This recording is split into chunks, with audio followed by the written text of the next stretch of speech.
Welcome to What Not to Do. I'm Kyle Schmidt, and this is episode 23. I've got Drew Leatherberry with me here, and he wants you to get up off your couch and go make a play. Well, Drew's made a few plays himself. He's ran 6 marathons. He started 4 businesses and on his most successful one yet, which is in the business of saving America. Curious? Well, you should be. Hold tight. We'll be right back.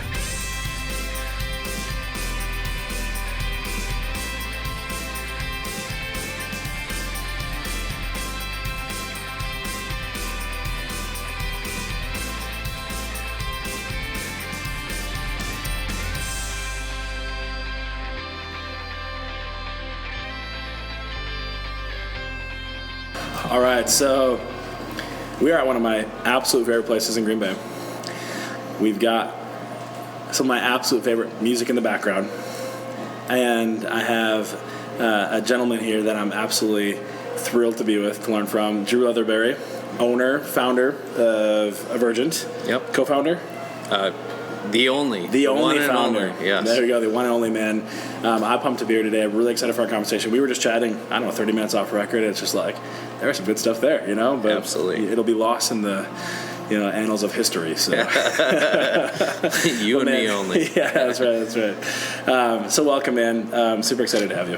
Thank you. I'm really excited to be here. This is a really good project, and I think you're going to plant a lot of seeds for people, teaching them something that's very near and dear to my heart, which, teaching people how to fail well. Yeah. Learn from those things. So yeah, that's awesome. And we'll get into some of those failures because it sounds like you've had them.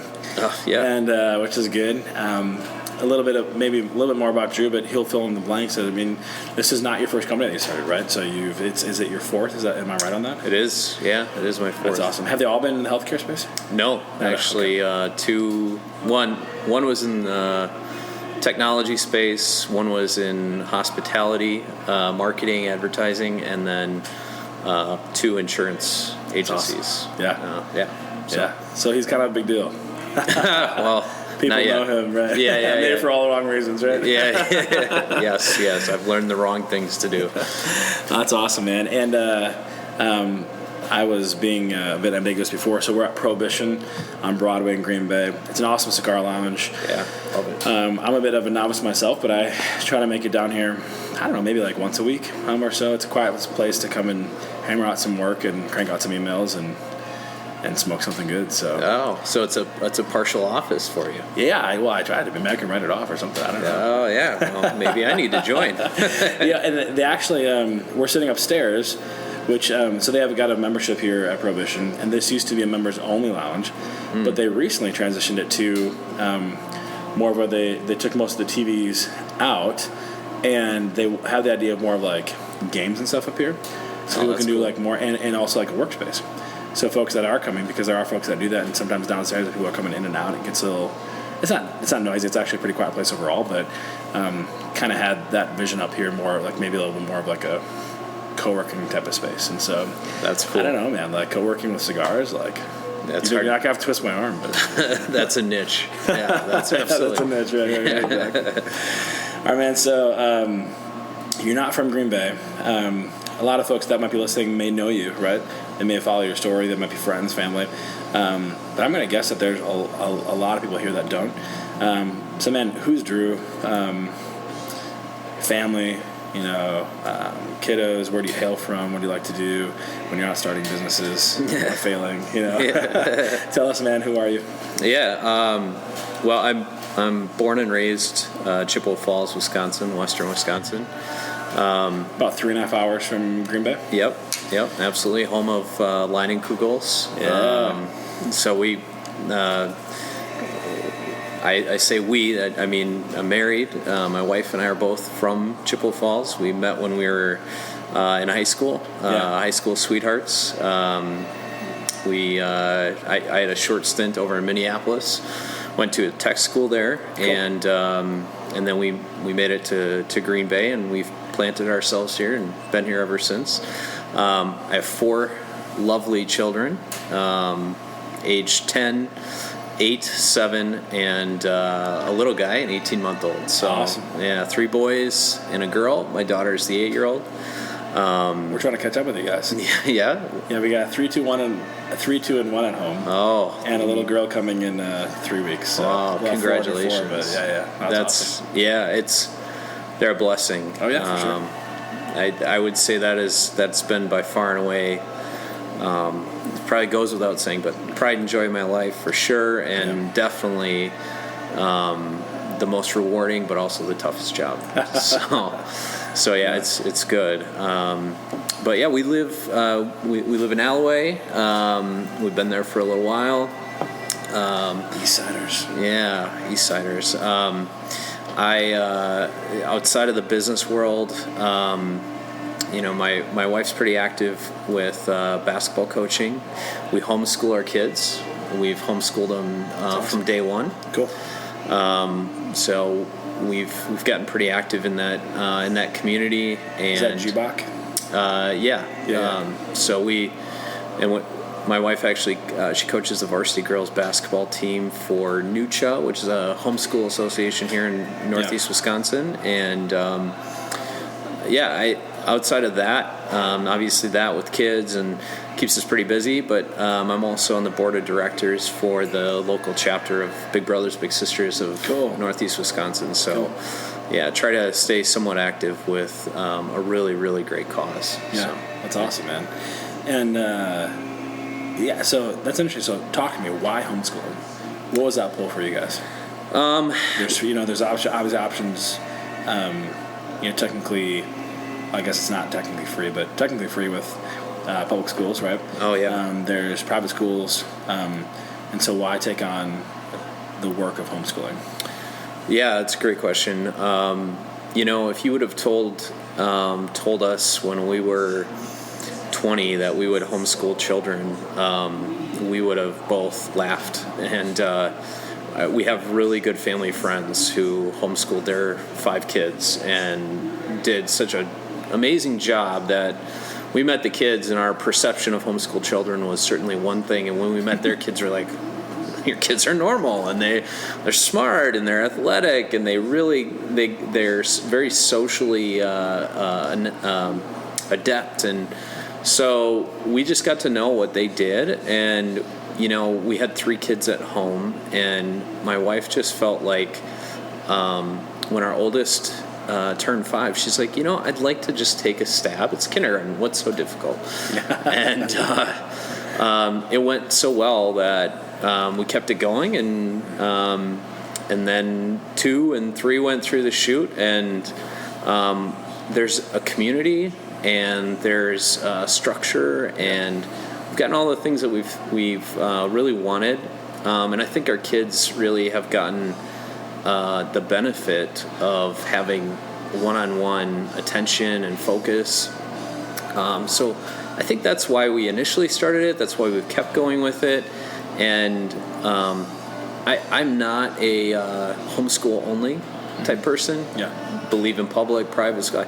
I think there's a lot of ways to do it. I think parents are the key thing is that parents just are active and involved and really challenging, shaping the character of their kids. Yeah. So we just found it worked for us, and it's been great thus far. We'll see. We have the teenage years coming, so I don't know how that's going to change our viewpoint. Yeah, you're into double digits, which is awesome. That's awesome, man. That's one thing we've talked about is homeschooling. Even with the idea of some things that don't get taught in schools, public or private. Think about entrepreneurship, and cash flow, right?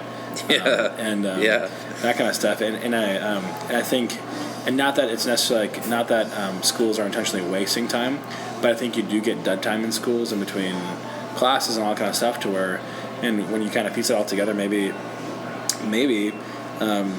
If you had an efficient morning of homeschool, you could be done by noon, and you could gain a couple hours back, and that's okay. Well, what could we do? What's next? And what would we want our son or daughter to learn?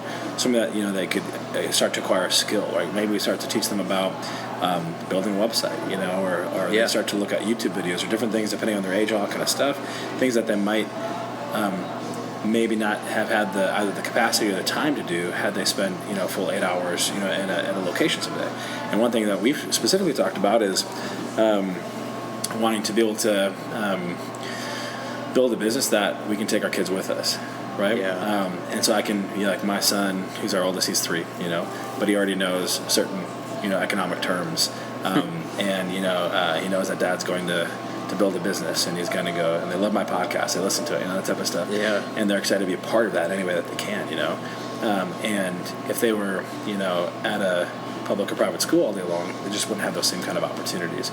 And so I hope that ends up having a very formative aspect in my kids' life, and helping them see a bigger, helping them to dream big, think big, and outside the box. And we'll see. So I'll report back in 20 years, and we'll let you know how things go.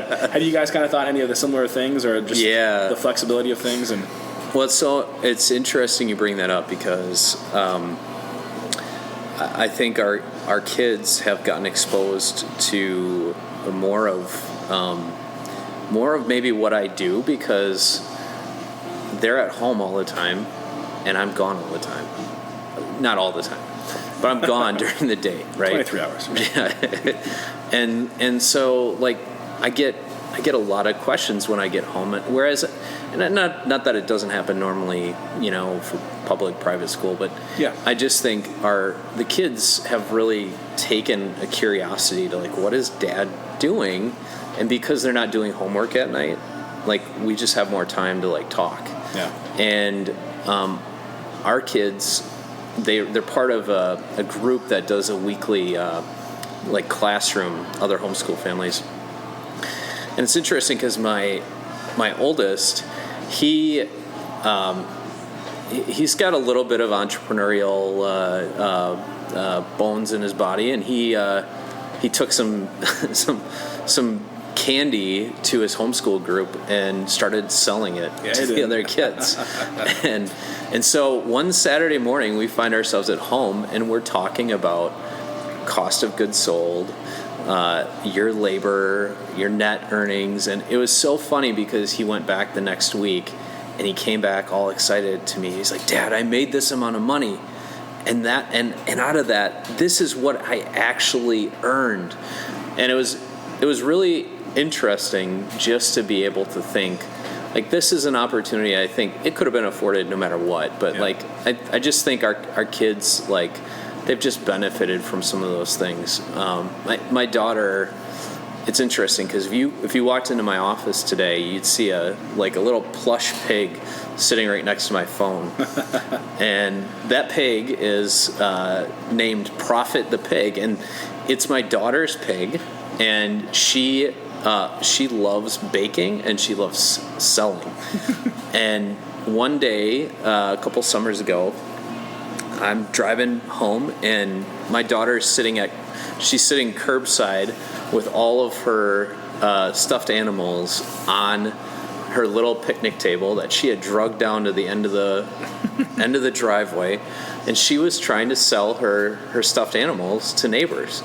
Now, of course, like, people are driving by and they don't know what's going on, and so Dad was Serena, my daughter, was Serena's first customer that day, and I take that pig into the office, and it sits there as a reminder that, like, even kids think big, dream big, take risks. Because my daughter, she didn't know what she was doing. She just knew, I want to make some money so that I can go to the store and buy whatever it was, whatever doll, whatever. And she took the initiative and put herself out there. And so I just love the fact that, like, kids think big and they don't necessarily think about like what's going to be in their way, what their hurdle is. And so that's a reminder of that. But I think we've just seen that homeschooling helps us foster those types of things. So I totally agree with the opportunity, the ability to really spur your kids on to focus on things like that. So that's awesome. Prophet the Pig. Yeah. Go get you a Prophet the Pig. Absolutely. And how cool that your daughter had no idea what she was doing, but she was learning. You know what I'm saying? And how cool, and instead of just giving her an allowance, you helped to teach her a life lesson and business principle, right? Yeah. You were her first customer. Like, how awesome is that? Yeah. You know what I'm saying? And what a gift you can give. It's like, oh, I can, that's awesome, man. I would say the bigger lesson is that if you can help your kids, really, I would argue probably as important as anything else, instilling confidence, self-confidence. My daughter has taken that and she's now turned it into once or twice a month in the spring, summer months. Her and friends will bake cupcakes, and now they sell them to the neighborhood. And she's now turned that idea into this this business that her and her friends are going to own when they're older, called Best Friends Bakery. And she whiteboards like their menu, and it's so cool to see how just a little seed of an idea turns into something more. And I think it ultimately is like just to watch her confidence level that she can do that and she can continue to dream. Like that's the most important thing, I think. Oh yeah, absolutely. So, yeah, now she just has to learn franchising, right? So she can smoke cigars with Dad. Right? Oh, that's awesome. Have you ever heard of the Tuttle Twins? Mm-hmm. Yeah. So we got their series of books and things that we read to our kids. Our kids are pretty young, but we think that they maybe have a capacity. We don't want to let me say this. I don't want to underestimate how much that they can actually absorb. We know a lot goes over their head, but I think they can get sometimes more than what we think they can. And just from a young age, trying to teach them some basic concepts. I love to see that. I love to see other families that are doing that. That's actually at the heart of this podcast, right? Helping people to go further faster than you could, right? Yeah. Was your dad an entrepreneur? Not at all. He was a Midwest farmer. Yeah, exactly. And you are an entrepreneur. And now you're seeing the fruit, generationally, however your dad invested in you. Now you're investing in the next generation. You're not regressing. You're not reinventing the wheel. You're helping them to go further faster, which is awesome. Yeah. We need more of that, right? I totally agree with you. Yeah. Cool, man. So tell me just a little bit about how you got to where you are today. What are you guys doing with Avergent? Why is it such a big deal? You mentioned to me before, it's and I don't want to misquote you, so you tell me, but your most successful startup to date? Yeah, absolutely. Yeah. So kind of help us to understand how you got here today and why should we care? Yeah. So it's interesting because I think in terms of industries, health insurance benefits is probably one of the least sexy industries out there. It is the necessary evil that everybody feels. I remember when I was 19 years old, I had my first real full-time job with benefits. I remember sitting for orientation in a room with the HR person, and she was talking about health insurance, and I remember going, this is so boring and irrelevant. What does this even mean to me?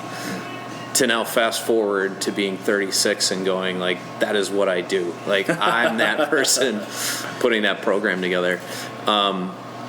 So yeah, it's a weird journey because when I was in high school, I didn't know what I wanted to do. And I've always been someone, which probably explains somewhat the homeschool.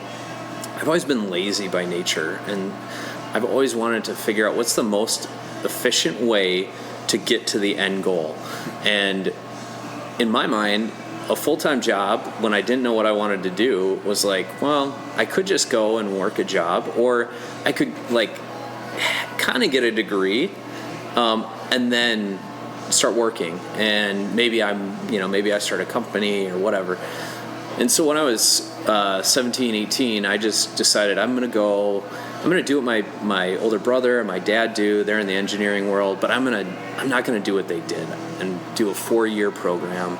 I'm going to just get a tech degree. So I went and got a tech degree in an engineering design field. I started work at a Kohler company out of school, and I hated it.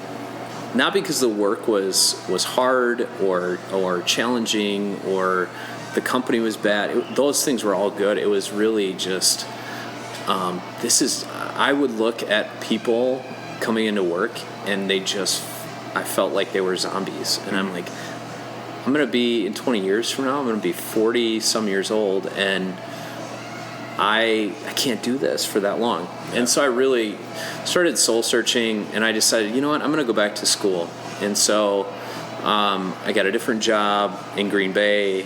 My wife was going to UW Green Bay, and I started taking classes, and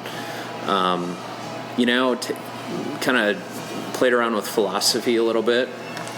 And then ultimately I started taking classes in business, and my wife graduated, and we got married, and I had to be a big boy. And I was approached. I'm a real boy. I was approached by a good buddy of mine who had a startup company, and he's like, I think you can sell. And I had never thought about selling in my life, and I was like, I don't understand what you mean. And he's like, well, no, you make people feel comfortable. Like, I'm like, I don't know anything about technology. And so my buddy Ryan Hatch, who you had on the show,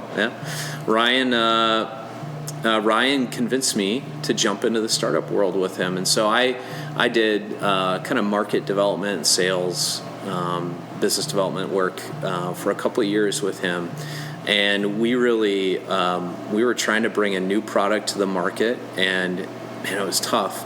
But I learned a lot. And so that eventually kind of hit a roadblock because we were struggling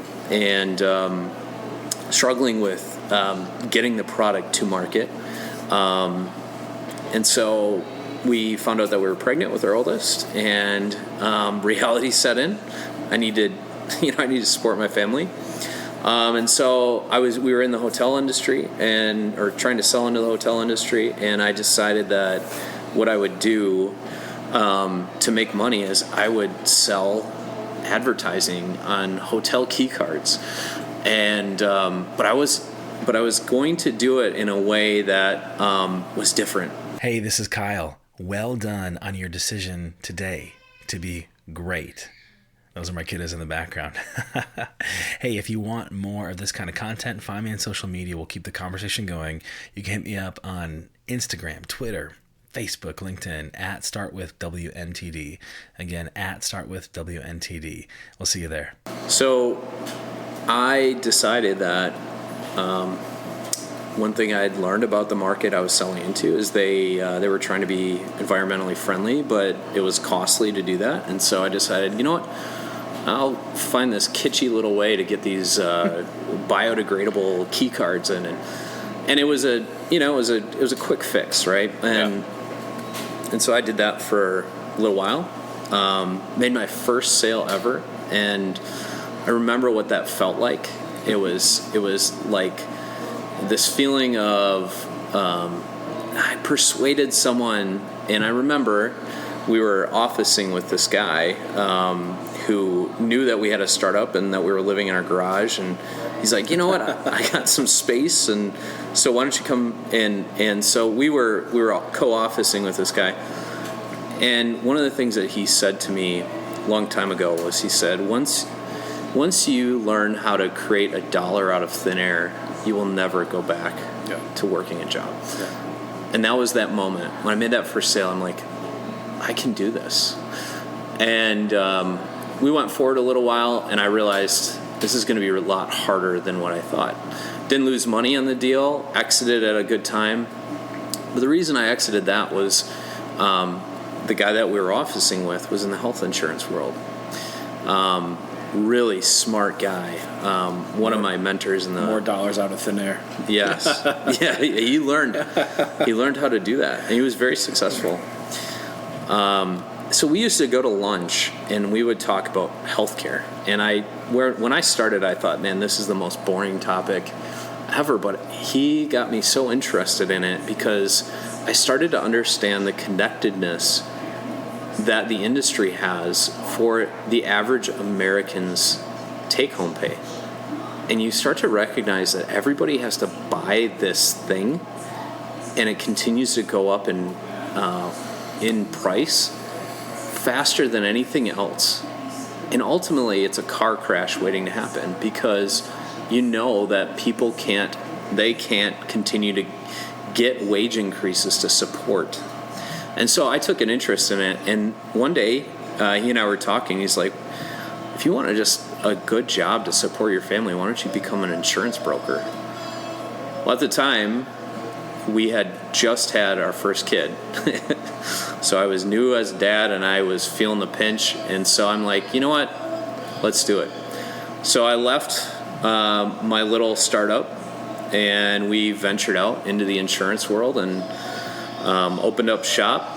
And we ran an agency for 4.5 years, had a nice little success run, grew it to a decent size. We had a good chunk of clients that we supported. I learned the business.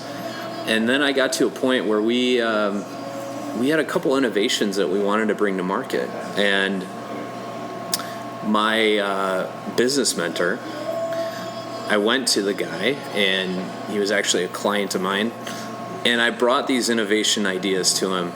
I'll never forget the conversation, because I walked in thinking, oh, he's gonna be really supportive, and he's gonna really help me shape how to launch these innovations. And I left the conversation with him basically telling me, you need to sell your business.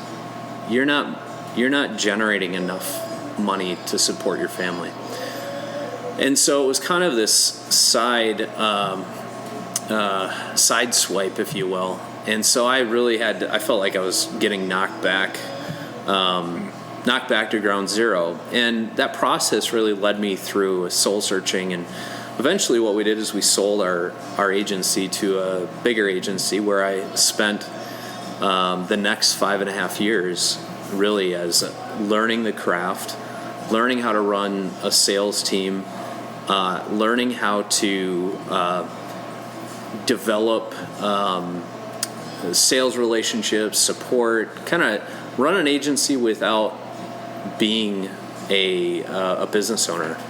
And as I tell the story today to organizations that I work with, I reached a point in October, November of 2018 where I recognized that I was not part of the solution, I was part of the problem.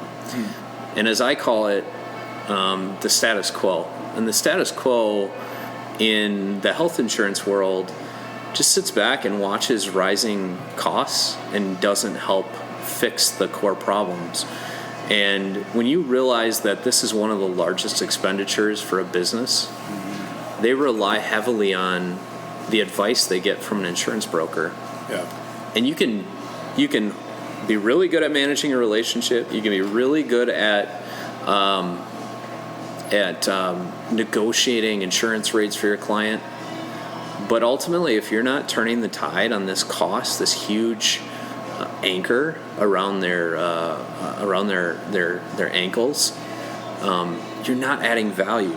And so I remember I had a conversation with the owners of the agency at the end of a week. I was really frustrated. I went home. I'm sitting in my recliner at home. Your man chair. My man chair in my little library, and I'm comfortable. And I'm comfortable in life. I'd gotten to the point where I was supporting my family well, for the first time really ever, because I had been living this entrepreneurial life where it was, grind. Rice and beans. Yeah, I mean, I'd spent myself. I'd spent my earnings, my any retirement that I had early on, and so I had just really gotten to a point in life where we were above water. We were feeling good. We were comfortable. So I'm sitting here, and I have this thought, and the thought was, I'm part of the status quo. I need to diverge from the status quo if I'm actually going to serve these people that they're trusting me to help them. And that was really where Avergent was born. The name came from the idea that I was too comfortable and I had to diverge from the status quo if I was going to help others diverge from the status quo. And so it took me 3 months really to get myself comfortable. But the other thought that accompanied that moment was I sat back and I thought, I've been through this so many times. I know the grind that is going to, I know what this is going to mean. This is going to mean resetting the clock. And I thought to myself, someday Serena is going to come to me when she's 30, 40. She's going to go, Dad, I've got this business idea, and I think I can do some good. And my advice to her is going to cannot fly in the face of my actions. And so the choice was made for me. I couldn't not do it. I could not pull the trigger. And so I pulled the trigger, and that was just over a year ago that I left to found Avergent. We've had a very successful year, probably career-wise the most successful year I've had in terms of sales and clients and all that. But Hey, I'll drink to that. yeah, cheers. And the amazing part is that I would say for the first time in my career, I feel like I found the blend of passion, doing something I love, with serving people and giving more to them than maybe what I'm getting out of it, right? Yeah. So that's kind of the journey that I've that has brought me to where I am today. That's awesome, and that's super powerful. So, and I want to make sure I'm connecting the dots right. So, you're living in your garage with Hatch. Yes. The Hatchinator, episode 1, ladies and gentlemen. Yes. And he and the guy that said, "Well, hey, I've got this office space you can share with me," ends up being your first customer. Is he the same guy that ends up being a bit of a mentor for you? Yeah, he became my business partner. Yeah, and then when you moved over to an insurance broker, he was also one of your first clients? Yeah, he was. He was my biggest cheerleader when we were trying to get the startup. Yeah. With Hatch, and then my own, and then he ultimately was kind of my big brother, my business partner in the agency. Taught me everything I knew. Yeah, and so what struck me about that is that you modeled the same exact thing for your daughter. You were her first customer, her first client, right? Yeah. Helping her in her first business, right? Yeah. And exactly how you connected to like where she might be 30 years from now. Were you ever cognizant of the fact that you were actually imitating what your first customer mentor did for you? I think the fact that you put it that way is very eye-opening. I didn't consciously think about that. Sure. But it's interesting you bring that up, because that's a core value for me that I think people undervalue mentorship and how critical it is. It's a big reason why I give time that these days is tight, to an organization like Big Brothers Big Sisters, because the idea of modeling things for others and the influence it can have is incredible. Yeah. So amen to that. And maybe most of which you may never see the fruit of. Absolutely. Right. But then again, it's not just about you, right? It's not just about you seeing the fruit of all your labors. It's about doing something much bigger than Drew Leatherberry, right? Yeah. So cool. Yeah. That's awesome, man. When you mentioned how he said, once you learn how to make dollars out of thin air, you'll never go back. And I just think about the same impact that you had in your daughter by buying Profit the Pig. Yeah. She made dollars out of thin air, right? Yeah. The same way he supported you, and it's just cool, man. That's awesome, man. Super powerful. And you probably already alluded to it as you shared your story, but why? So you get up every morning and you're giving yourself to really helping to not just put a Band-Aid on on health insurance, right? Yeah. But to cure it, which Yeah. is awesome. I'm sure that you probably maybe some folks have a target on your head, Yeah. on your Yeah. back or whatever. You can imagine the dollars at stake in certain things or whatever it might be. I'm assuming that not everyone has people's best interest in mind. Who knows? I don't know too much about the industry. But so in the face of risk, in the face of real reward, in the face of really helping to improve lives and to cure something, finding a real gap and a need in an industry, what's that bigger purpose, that pulse within you that keeps you going every day into the face of battle? Yeah, I really appreciate that question because I think when I was 19, I read this book, Rich Dad, Poor Dad. Yeah.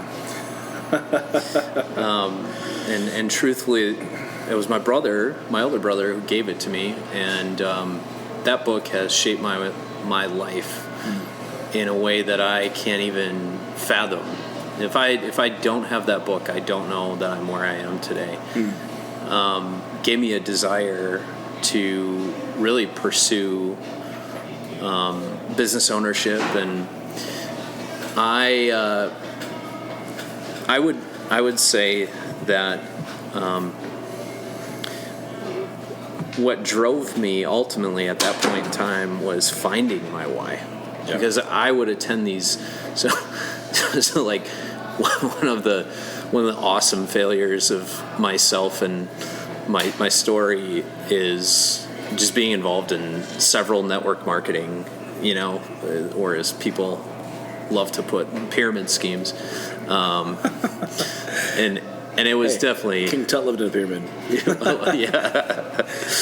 I'll take a pyramid any day.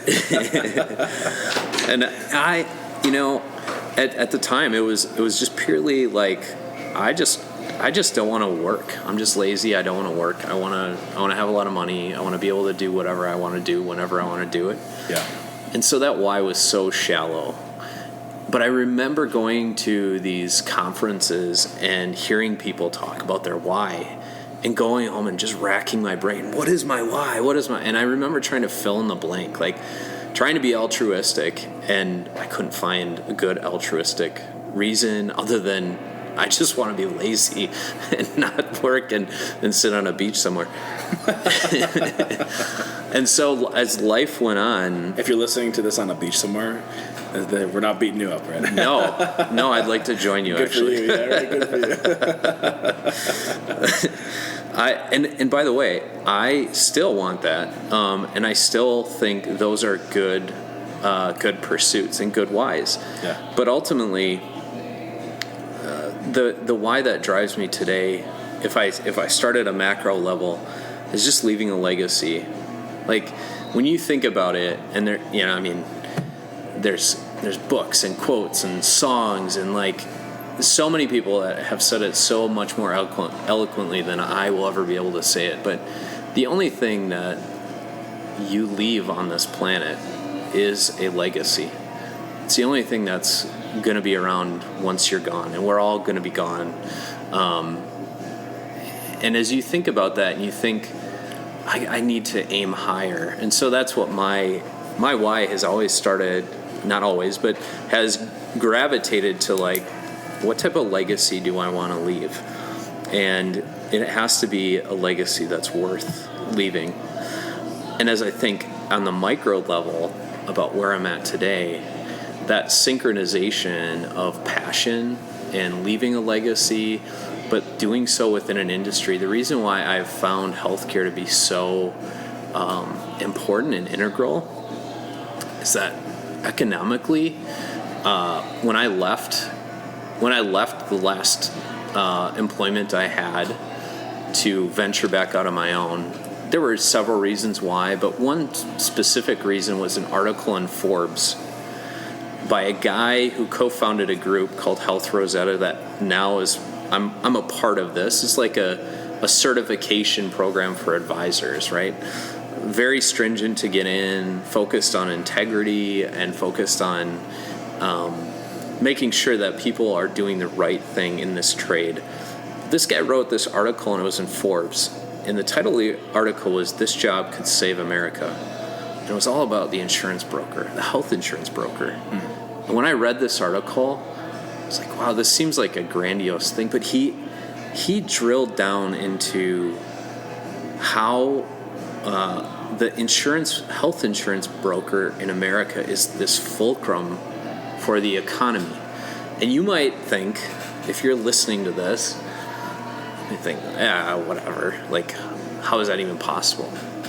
It absolutely is possible because the American business and the American family have this expense that they pay every month, and it continues to crowd out everything else. And when you look at all the economic data, wages have stagnated, business earnings have stagnated, and the converse is that healthcare and health insurance have ballooned. The bottom line is that healthcare and health insurance have sucked dry the profitability of the American family and the American business, and they've grown at paces that are unsustainable. By 2030, it's projected that if nothing changes, the average American family will spend 53% of their take-home pay on healthcare and health insurance. How do you live? You don't. How do you live? I mean, is your wife full-time at home with the kiddos? She is. Yeah, homeschooling and everything, right. How would you do that? We wouldn't. Yeah, she would have to probably try to be working just to get something, right? Just to pay groceries. That's amazing. Yeah, so I read those things. I read that article, and I said, I have got to do something to be part of the solution. And luckily, there are others that have gone before me and that are doing great work and want to share it. And there's a growing movement of people like me out there. And so what I recognized was the solutions exist. I just need to scale them. I'm really good at collaboration and scaling things. I can do this. And so my career in the last year and a half has really, I've learned more in this industry than I have before. It was kind of like we talked before we started here about laying bricks. Like the bricks were laid for me to do what I'm doing, but the knowledge pieces I've been overwhelmed with. I've learned more in the last year and a half than I have previous to that.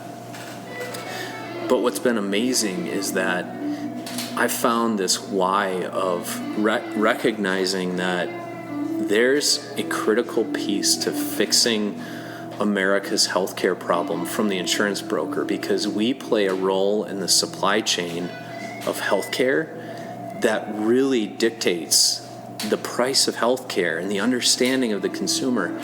And so I'm so thrilled to be in a position where I can have that type of influence, and I can do it with an ethical, proactive approach. And the results, man, have been unbelievable. We've got employers now that are seeing their healthcare costs dip. And you look at it at a macro level, it's projected that 30 to 50 cents on the dollar that gets spent in healthcare is fraud, waste, or abuse. I have companies 30%? 30 to 50%. Wow. So here's the fun thing. I'm sitting with a company. I just showed them a way. And by the way, they're a client, and this is now real, where we dropped their healthcare costs, their insurance premiums, and their subsequent healthcare costs by 30%. Their insurance plan was going to go up 40%, and instead of taking a 40% increase, they're going down 30%. And the president, at the end of the meeting, she looked at me and she said, I just have to say this to you. She goes, you must feel good about yourself. I said, why is that? She goes, you're like Robin Hood. You're taking back what was stolen. Hey, thank you so much for listening. If you haven't already, and only if you think the show deserves it, would you go over to Apple Podcasts and give us an honest, thoughtful 5-star review? This will really help us in our mission to equip the world for success. So that compliment was so rewarding to me, and I would say that now when I talk to employers, where I always was in this really interesting position of like, I'm in a sales role and I'm selling to people. I'm selling something that they feel like they have to buy, and I'm trying to position myself as a value-added partner. Now I'm in a position where I don't look at it that way. Yeah. I'm there to educate people, and if they want to buy this line of thought, if they want to go down this path, I'm there to help them. Mm-hmm. And that's why I'm saying my why really today is more than anything else. It's not even running a business. It's not.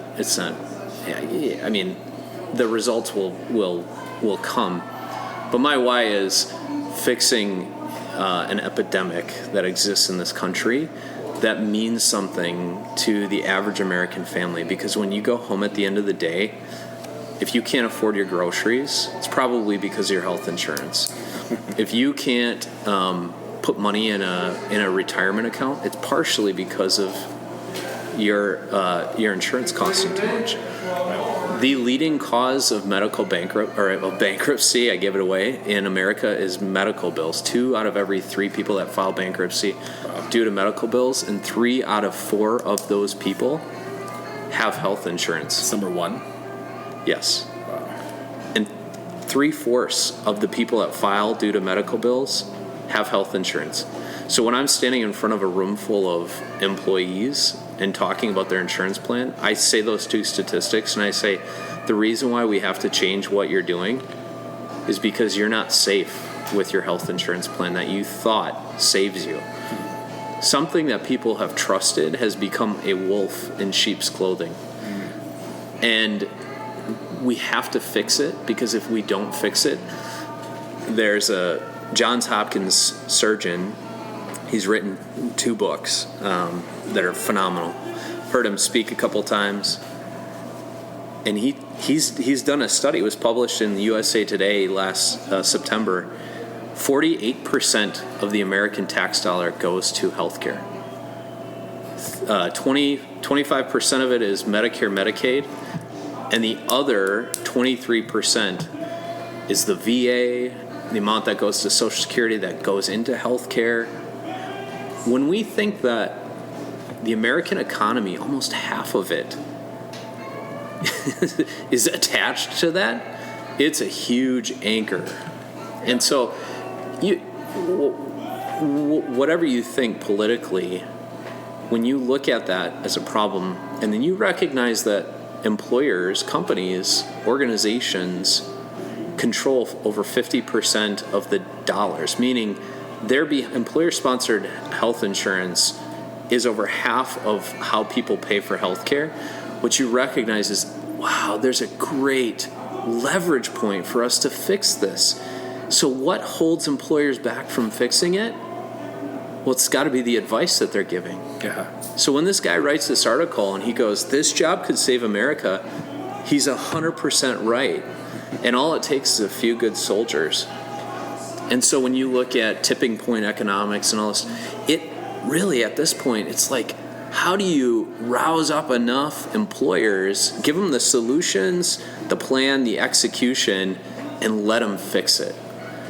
And that's like my why today is I get up in the morning and I go, I can be a force for good in this industry that's a fulcrum to the American economy. I get to live my entrepreneurial American dream. I get to do all the things that I like to do from an entrepreneur standpoint. And if it goes well, all those things that I thought when I was 19 and reading Rich Dad, Poor Dad, those things will all come, right?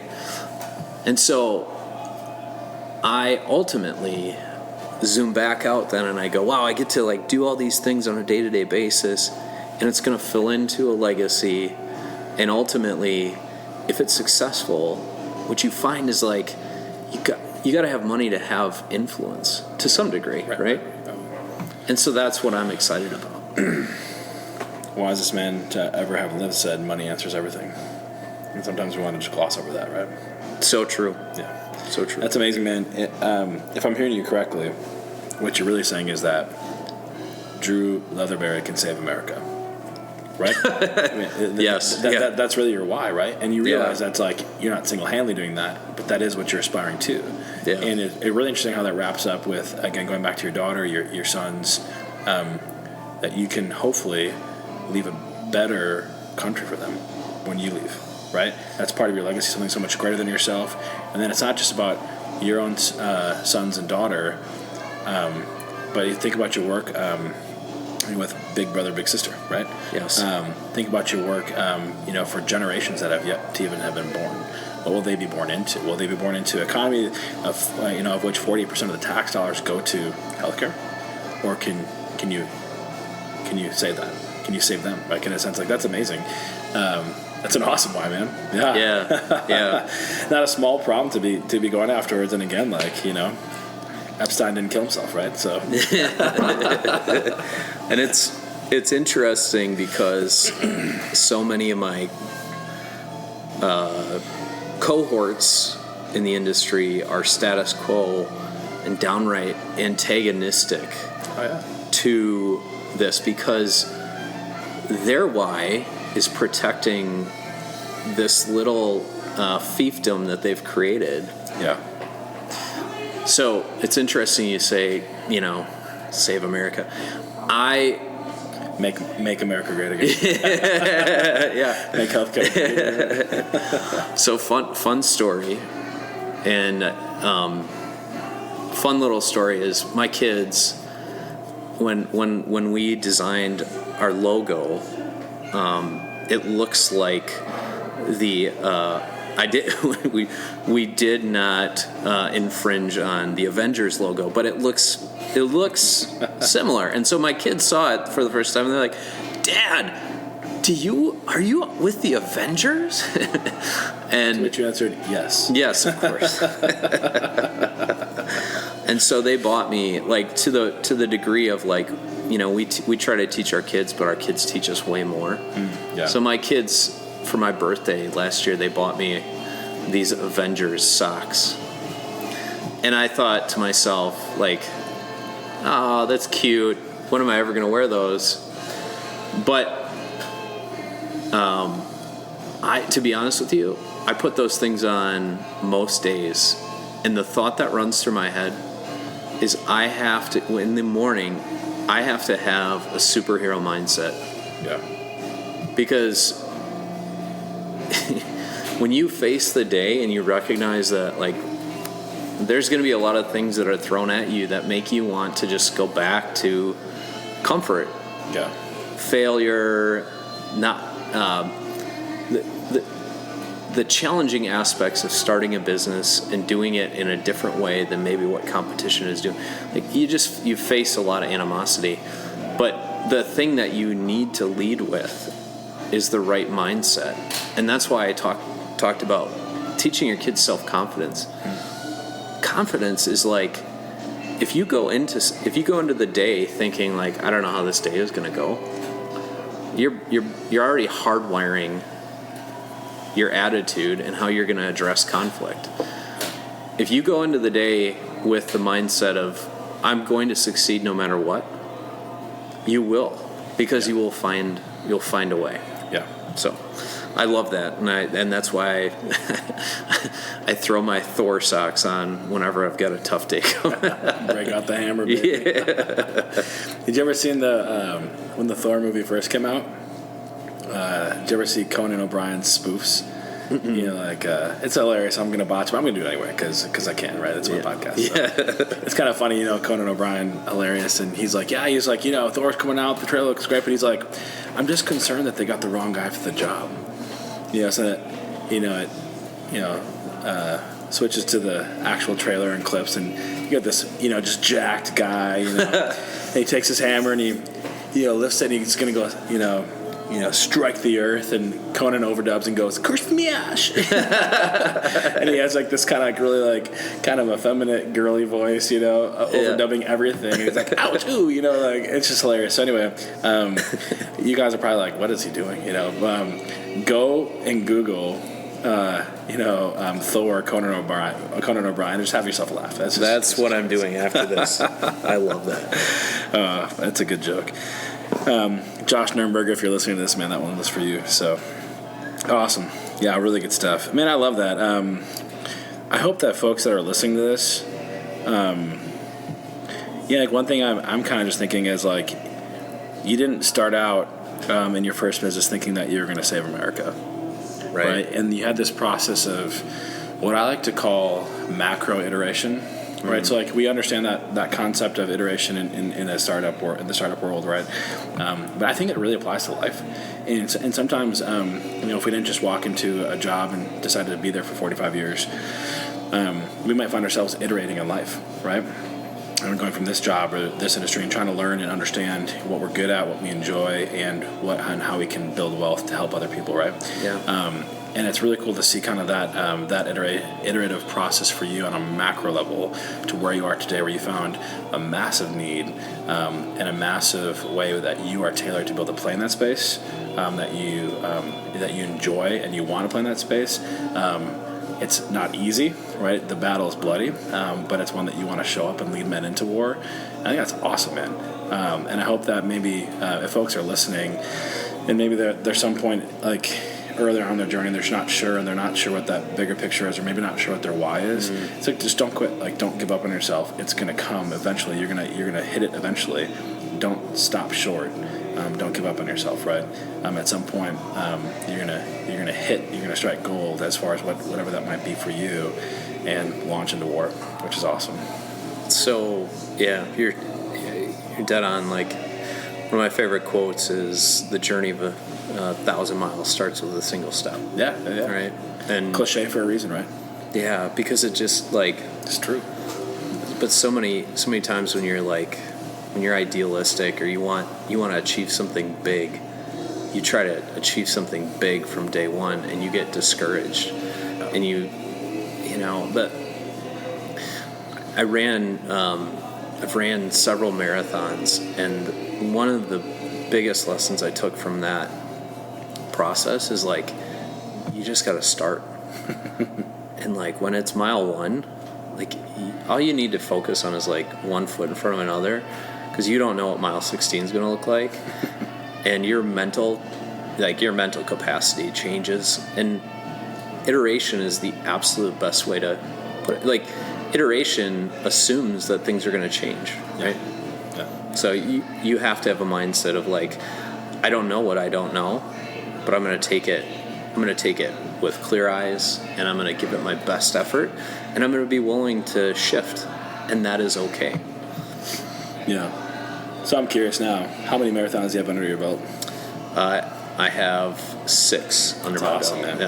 Yeah. It's crazy. 6 marathons. Yeah. That's one more thing that just like, if someone would have told me that, I would have been like, nah, no way. Did you do sports growing up or anything like that? Or I did. What was the pull for marathons? Well, like, I was not. I played football in high school, and I was a basketball, baseball kind of guy. I needed to get back in shape, and I needed to be accountable to something, and so I was just like, you know what, I'll run a marathon. And I didn't know what I was getting into, but once I got into it, there's such a joy to like a sport in which it's only you. Like, yeah, you're out there with other people, but like, it is you against you, and you against your you yesterday, and you need to beat your previous time. It's a great. I think any individual sport teaches a fortitude that's really, really hard to beat. My kids, we put my 2 older boys in wrestling for just to learn that, and that was really one of the critical things. Was like how do you teach your kids that it's okay to like get out there and like have to fight yourself, really, right? Yeah. And be on your own, and like, so anyways. That's good, man. And that's Yeah, I mean, even that that life lesson of it's you against you. I think we were talking about this earlier. Maybe it was off air, but about being all in on you, taking burning the ships on you, right? And I think everyone has to come to a point in their life where they come to that. Stop waiting for someone else to come along, right? Stop waiting for someone else to take the risk on you. You need to start first with being all in on you, right? And realizing that's where the true battle is, right? And if you can't get that right in your own mind, if you're still wrestling and you're defeating yourself, like that, you got to win that battle first, right? You got to win that battle first if you're going to lead others into battle, that type of stuff, and lead others into helping overcome that war. And that's such a huge thing, man. It's not like it's a one and done thing, right? Yeah, that's awesome. That's really, really cool. Yeah. I've been enjoying, personally, more like lifting bigger weights. Some would call it kind of like, I'm not trying to like powerlifting, but just pushing myself. That I found it's the same thing. It's like, man, it's like you can move so much more. But you know how you do it? By adding 5 pounds to the bar every time you walk in the gym. It's progressive loading, right? How true is that of life, right? It's kind of like the one foot at a time, right? How are you going to finish a marathon? How are you going to go 26.2 miles? Well, one step at a time, right? How are you going to, I think my most recent deadlift is, 535. So I rep 535. Wow. 3 sets for 3 reps. So I don't know what that would be for a 1 rep max, but I didn't start that way. You know what I'm saying? That is. And it's how you get there. It's like, well, you add 5 pounds to the bar every time you go, right? And you work up that way. It's just amazing, progressive loading, how much we can achieve our capacity in life. And there's something about doing that with the physical body that instructs our minds and our spirits, right? And really helps us to be like, man, I got to think bigger, right? I was thinking like 300 pounds. I got to think 500 pounds, right? I was thinking 500 pounds. So I got to think 600 pounds, right? And we see others that are, deadlifting 800 pounds. It's like, man, I'm thinking too small. I got to, you know what I'm saying? And so that's an awesome thing, man. I'm glad 6 marathons, dude. That's something to be really proud of. Yeah, awesome. Well, I mean, I might take being able to deadlift 500 pounds over that, but it's interesting you say that because we can get you there. Yeah, I know a guy. I would say that the reason I would have only run one because my goal in running one was just to finish. But it's like you said, there was a quote, I don't know who said it, but the idea was once the mind's been stretched, it never returns to that original. It's like a rubber band. It never returns to that original form. It's been stretched. And when you really challenge yourself, you learn that you can exceed your own potential. Mm-hmm. And, when we talk about why and your why and stuff like that, that's a life purpose of mine. Yeah. It's the culture, though, that I breed in my team. I tell people, I don't ever want someone to be in a position where they're not happy with what they're doing because they don't feel like they're achieving their potential. I believe everybody needs to have that target. Mm-hmm. What is my potential and how do I get there? Yeah. And I need to strive for it. And really, it's funny you talk about lifting because one of those, we were talking before about just different lenses and how things kind of shape your life. And when I was a freshman, high school, yeah. And we were lifting for football. There's an upperclassman, and I was going into squat, and I just always remember thinking, I do not want to be the guy that gets under that bar and goes down and gets stuck. That's embarrassing. I was that guy. That happened to me, man. And I remember the day when this upperclassman came over to me. I didn't ask him. I didn't really ever even talk to the guy. He walked over, he was watching me do a set. He walked over, slapped me on the back, and he goes, "You can do more." And I'm like, oh no, here we go. He slaps double on what I was doing. And I pumped out how many ever I pumped out, and he goes, "See, I told you." And that day taught me that what you think you can do is far less than what you're capable of. Yeah. You need to reach the break point so you can recognize that you can go beyond it. Yeah. And so if you never push yourself to the break, and that was my marathon experience. The reason I ran 6 was because when I ran 1, I quickly realized I can finish these, and then it became a time issue. Yeah. You remember his name? Steve Adams. Steve Adams, if you're listening to this, man, which I don't know what else you'd be listening to. Right. That's amazing, man. Like, and yes, for yourself, but how true is that in life where we need someone to come along because we're afraid of failing? You're afraid of failure in that squat rack. You're afraid of failure under that bar. And someone else came along and said, you can do more. Yes. Right? And, I mean, I just think how powerful that is for our listeners. That is really getting at the heart of this podcast and why I brokered these conversations, these stories, that someone would hear, someone that you might not ever meet, and you can do more. If you take anything away from this conversation, take that, right? Yes. You can do more. I agree. All right, I want to know, who's next? Who do you want to hear on what not to do? Which entrepreneur, which leader, which public figure in your network do you want to hear on the show? Maybe it's you. Maybe you need to be here. So let's connect me with whomever, and we'll sit down for coffee, a beer, or even a cigar, and together equip the world for success. We were just chatting off air on some gold, and I want to just double click on that quick. But before we do that, I'm curious, man. What are you smoking and drinking? We are smoking and drinking on air. Yes. It is permissible on what not to do. Yes. What do you got? What are you smoking, man? I've got a Carrillo. Maybe Carrillo. Carrillo. I don't know, maybe. Yeah. I wasn't ever good at other languages. So tag us if you know how to pronounce it. Yeah. and don't hold that against me. And my go-to, Jameson. Cool. Rock and roll. And I've got sipping on some Four Roses Yellow Label, which is great.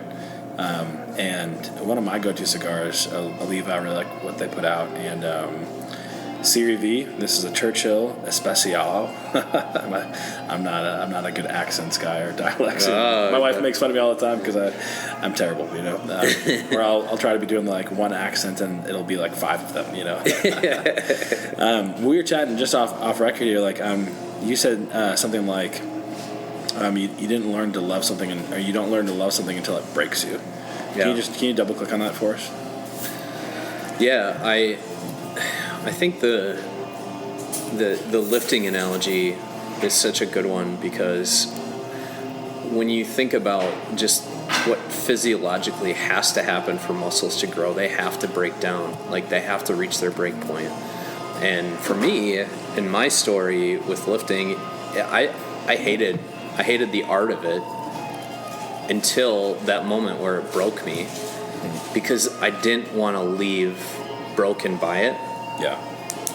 And so the challenge became a passion, turned into a love, and I think that's true of a lot of things. Like, entrepreneurship is very much the same way. Like, if you go into it thinking it's going to be roses and really trying to make it comfort, you're not going to succeed. And like, the reality is, if you're not, you talked about the all-in mentality. Like, if you don't have an all-in mentality, let's be honest, like, you're not going to be challenged. And I wrote an article recently, posted online for a lot of my colleagues out there across the country, part of this trade group, and attended a conference recently. And I wrote this article because I was talking to some of them when I was at this conference, and what I found is that some of them still like are half-hearted. They like want to do the right thing, but they're afraid of like what it's going to mean for everything else. Yeah. And so they haven't reached their break point. Yeah. The break point the break point allows you to free yourself to a point where you, in an unvarnished way, can really give yourself to something, right? Which, in my opinion, is how you love. Like, if you're not ultimately giving yourself to something, it's hard to say you love it. Yeah. So, including yourself. absolutely. Right. And if you can can't learn to love and lead yourself well, you can't expect to do that for a family or a company, all that kind of stuff. There's a lot of talk about like, self-care and self-love, and a lot of different ways to spin that and define that. Yeah. And I think there's some ditches there, but as far as like, but I think what's really valuable in that whole discussion is exactly what we just said. Like, man, are you just giving up on yourself? If you're not all in, like, you have to be all in on yourself, right? I mean, think about the gifts and the skills and the talents you've been given to be able to wield in this world. I think we've got a moral obligation to be successful. And what I mean by that is saying it's ultimately faithfulness in what we've been given and using it to the best of its ability, being good stewards and cultivating it, and seeking an ROI, right? Because God who's given us those things wants the ROI. You think about like the parable of the talents, and we sometimes forget that the one that was punished was the one that just handed back what he was given, right? And those that actually returned an ROI, they were given even more. Right, so when you think about like this, we have a moral obligation to take what's been given to us, to cultivate to the best of our ability, our capacity, and to render good in the world. And that's what I was saying earlier about, man, when we don't do that, we're robbing ourselves, we're robbing our families, we're robbing the world around us. Yeah. Right? And you had mentioned earlier too about the idea of being broken, and you don't really come to love yourself until you, or love whatever it is until you are broken by it. And I mean, that it's really an all-in commitment, right? It's the reality of like, I might not get up under this bar. Yeah. I might not succeed, but I'm all in, right? And I officially lost my train of thought, which is great. Well, if you want to piggyback off of that. Yeah, I mean, we're on the same wavelength. That was the exact parable story that I was thinking of, because it's a pet peeve of mine. I grew up in a very religious family and went to church every Sunday, and a lot of times, like, and I'm certainly not like, I don't want to discount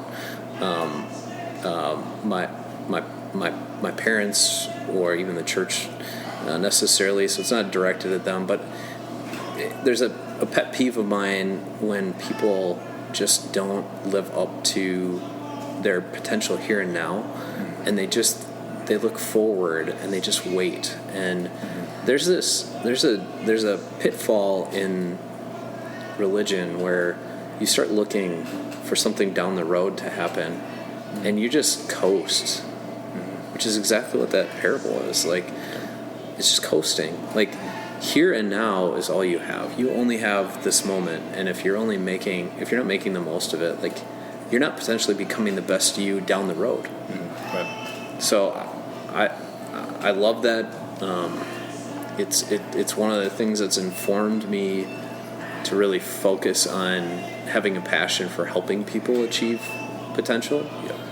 Because ultimately, if you want people, you want yourself, you want that for yourself, you want that for others, it really is about pushing them to that limit. Like, that's the best way you can love people. Yeah, and in that parable, the steward that just gave back what he was given was afraid. He was afraid of losing it. He was afraid of risking it and losing it, right? But he was punished for that fear of failure. He was punished for not taking the risk. And I think this is so true in life. Like, he just sat on what he had, and that was the riskiest position of all. Yes. Right? And maybe you're sitting, wherever you might be in life. Maybe you're the guy that has one foot and one out. Maybe you're not all in on yourself. Maybe you're not all in on wherever you are at in life. And you have to realize, take calculated risks, right? But it's risky, across the board. Like, when you burn the ships, there isn't a plan B, right? The only way of survival is for you to win, for you to conquer, right? And I like the idea. I'm fine with the idea of, like, the competitive nature, that type of thing. I like to think of it more as like conquering, right? And we've been given the world to go conquer it, right? To go cultivate, develop it, right? Take all that we've had and let's go make it a lot, right? By sowing our skills and gifts and talents into the earth and cultivating it, we yield an exponential harvest, right? Which is ultimately, I think, what's demanded of us, and how God gets glory, and how we are satisfied and fulfilled in our work. It's wonderful how we build wealth. Wealth isn't a dirty word; it's a good thing. The more you have of it, the more good you can do in the world, right? And like you said earlier, the idea of influence. But man, I think for folks that are afraid of, like, well, if I take this risk, or what if I do this? Like, you have to realize you are in the riskiest position if you do nothing, right? And coming to grips with that understanding, like, you are in the riskiest position of doing nothing. I think sometimes maybe somewhere in life we've bought into this idea of, like, neutrality. Like, well, maybe I'm not growing, but I'm not regressing. I don't buy that. I think neutrality is a myth. I think that middle ground is a myth. I think you're either growing or you're regressing, right? You're becoming one thing or another. I love C.S. Lewis, and he talks about every choice that we make is either helping us to become, a creature of glorious nobility and beauty, or a creature more horrific than we could ever have imagined, right? You are, as you make your choices and as they exponentiate throughout life, we are becoming one or the other, right? And that's important to just consider that long game, consider the end of things, where we're headed, and realize if I don't do anything, I will be going to the latter, right? I will be going to that creature more horrific than I could have ever imagined, right? And that's the riskiest position of all. So yeah, I don't know if you have any thoughts on that, but it's so true, and it's not only yourself, but it's others. I in this article. What's it called? Burn the Ships? Burn the Ships. Yeah, highly recommend it. I think I recently liked it. Yeah, read it, but go ahead. Yeah, let's post it on my LinkedIn page, and it came because I was talking with these two guys that, if you're not in the industry, their names really are, they wouldn't be recognizable, but in our industry, these guys they are quintessential titans. And so I had a chance to talk with them recently, and I was telling them my story and what I'm doing, and they both separately made the comment, wow, you've really burned your ships with what you're doing. Like, you've left behind what you had, you've committed, you're all in, which I love. And in the article, one of the things I point out is that for people in my line of business, but this applies anywhere. Like, we leave, if we're not all in and we're not committed to pushing things to the break point, we're ultimately not only leaving ourselves unsafe, we're leaving the people that we serve unsafe. In our industry, I'm leaving my client at risk by not having an all-in mentality. By being neutral, there is no neutrality. I'm letting them regress. And that's exactly why in our industry we are the way we are, because lots of people like sitting in this neutral place. There's a common phrase that's used when talked about insurance brokers, right? They work really hard in their early days, and they build this block. They build a group of clients that support them financially, and then they sit on it. And it's commonly known that when people hit 50 or so years old, you will talk to the insurance companies whose plans they sell, and the insurance reps will say, these guys are just riding out their block. They're riding it out. You're not riding it out, you're riding it down. Yeah. And so I'm a big believer in that idea that there is no neutrality. One of my colleagues, he made this comment to me. He goes, you're either creating and innovating, or you're dying. Yeah. There is no, I think I am, or I'm partially, no. And part of the reason that you are, I love Mark Cuban, big Mark Cuban fan, and he talks about, like, business being the most intense all-in game. Like, it's always on. You're always, and if you think about it that way, like, there is no neutrality. There is, because you might feel that way, but someone's coming after you. Something's going to take your position. So Yeah. I think in life, what that looks like is, if you're competing against yourself, like, the you tomorrow needs to be better than the you today. Yeah. So you got to be pushing. you got to be pushing for that. Well, it is one of my main goals to give you more in use value than what I take from you in cash value. And so, man, I love that this podcast is for free. And I really hope that you are finding just incredible value. Who knows, maybe in one of these episodes, you'll take an idea that will be worth $1 million to you. And that's so awesome. If you believe in this and what we're doing here and you'd like to give, you can go to patreon.com/whatnotttodo and you can give according to your heart's desire. But seriously, every little bit helps in our mission to equip the world for success. Thank you so much. All right, so this is the special edition of What Not to Do. we're gonna try to hit Joe Rogan status in 3 hours of content. It's gonna be awesome. But man, this conversation has been just awesome for me. I've been just learning so much. I love it. I think I would expect that those who are listening are really impacted. And there's so much in here, man, that you've shared and spoken about that. I mean, if billions of people aren't helped by this, like I don't know what they'd be helped by, So Wow. This is good. So I hope you guys are here. Maybe you're at home smoking a stogie or in the car on the ride home. Yeah. And you feel like you're here with us. The Carrillo. Yeah, the Carrillo. Oliva. All right, man. So looking over the course of your life to date, you've had some really good successes. You wouldn't have done that if you made, every wrong decision. So as you're looking back, like what's one or two things, man, that you've really done right in life and that you would readily tell our listeners, hey, like unabashedly, you should do this? So hard to pinpoint. There's a lot of little things, but I think trying in the face of people that you trust telling you, I don't know, it's not the safe route. Like that was something that I know I did right. I had a lot of people that when I told them I was partially, I had a tech degree that I had spent money on that I was departing from to do something I had no experience in, that I had no schooling in. There were a lot of tough conversations with people that I loved who told me, don't do it. Like, you're crazy. You're just chasing something. And I think all that doubt, like, fueled me. So I definitely did that right. Not that you had the doubt, but their doubt fueled you. Yeah. Well, and I mean, I won't say that I didn't have doubt. I certainly doubted, but like my mom, when I was a kid, she used to. I remember, I would get yelled at, punished often because I was very stubborn, and part of what makes me a successful salesperson is because no is just not an option in my mind. No is not now. And my mom used to get so frustrated with me.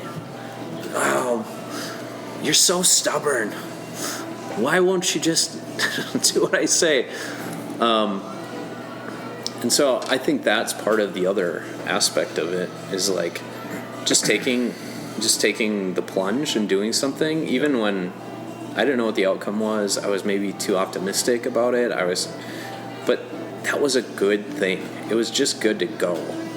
And the second aspect to that is if you're going to go, then you have to be stubborn. You have to persist.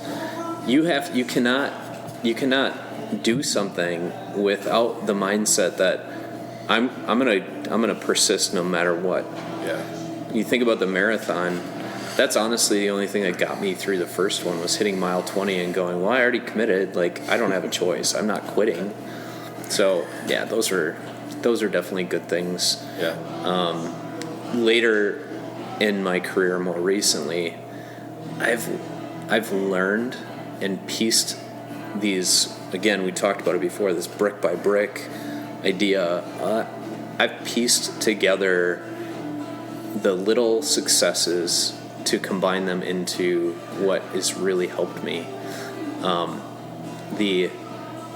The successful sales model that I use now is that I don't sell to people, which sounds like I'm not selling, but it's actually learning to educate people first and really care about adding value to them, whether you sell or not. Yeah. That's been a real winning strategy. Like when you start to recognize that what you want, maybe this is this is leading into what didn't go so well. Yeah, let's get into it. But my early days, I wanted the sale so bad because I needed the money. I needed to buy groceries. I needed to pay rent. That's all I cared about. And I stopped thinking about how am I helping this person. And I think it's a classic mistake that people in the sales arena, entrepreneur, like they just think like I'm going to do this and someone needs to buy it so that I make money. Yeah. That transaction is not a win-win transaction. Even how companies incentivize sales people to sell. Yeah. Yeah. If you sell this month, we'll give you an extra here, whether or not your client needs it. Yeah. Right. Like the most beneficial relationships have to be a win-win. Yeah. One of the critical things that I picked up from 7 Habits of Highly Successful People, and my mentor preaches it to me all the time about like the world economically exists, or successes only persist when there's a win-win relationship. Ultimately, if it's not win-win, it won't last. Yeah. So if you want it to last, you have to create win-win. Well, when you recognize that, I remember the moment. Remember the moment when I realized this. And it was actually the moment when I was ready to quit. I had started this insurance agency, and I was at it for well over a year, making nothing. Had 0 clients. Had a baby at home. I was through two jobs. I would work 40 hours a week, 9 to 5, make nothing. I would go home, eat dinner, turn around, and go work my second job, which is what supported my family.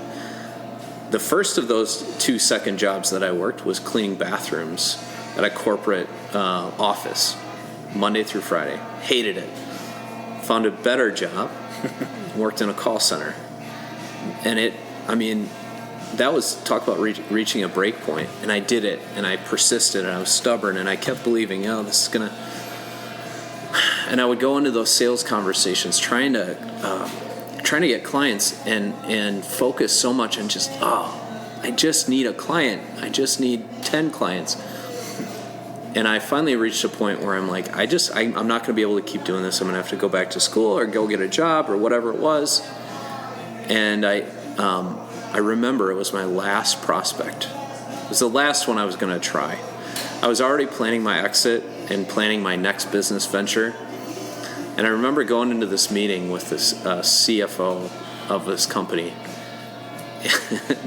And I remember prepping for the meeting, and I stopped halfway through my preps, and I just had this attitude of like, screw it.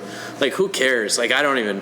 And I went into it with no expectations, and I just sat there and had a conversation with this guy, and my attitude was almost cavalier, like, I don't care if you work with me or not, but this is what I think you should do. They wanted to meet again, and I remember it like yesterday, because when I got the call that they were going to be my first client, I was at my brother's wedding in South Dakota.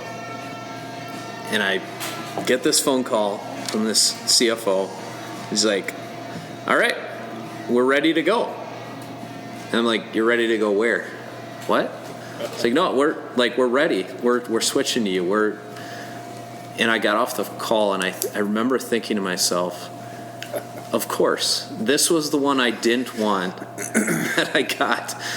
And I remember thinking, I just created $1 out of thin air. Yeah, exactly. And now I'm in. I was thinking exactly the same. Yeah, now I got to go. Now I got to do this. So maybe that first what not to do is don't put the money first, right? Yes. if you put money first and people second, you will always be chasing both money and people. If you put people first, the money will come, right? Yep. And you went into that, accidentally, right? Yeah. After not being the Robin Hood that you are today, right? That's awesome, man. So what else comes to mind as far as, failure in your life as you're looking back and you'd readily spare someone from? Yeah, so I think if you, building on that thought of, if you're not focused on adding value to someone else without any strings, it's going to be very difficult for you to have a successful relationship, right? Yeah. Business, personal, otherwise. My first startup was a failure in large part because we tried to get it right. Don't try to get it right on the first go. And it's tough. If you're a perfectionist like I am, you want to have a polished product before you ship it.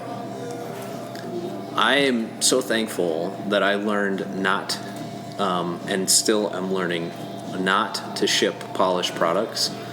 Just ship something that adds value, and you'll fix it later. And it's really, really difficult because there's a fear of, as there was with us. It took us 2 years, and we beta tested. We had a couple clients. They weren't paying us.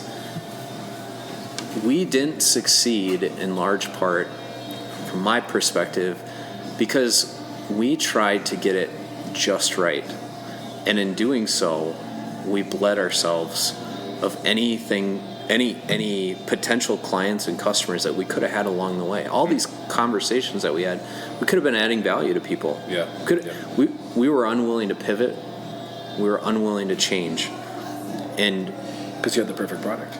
Yeah. we thought our idea was the perfect idea. We were the next Google. And you still are. Yes.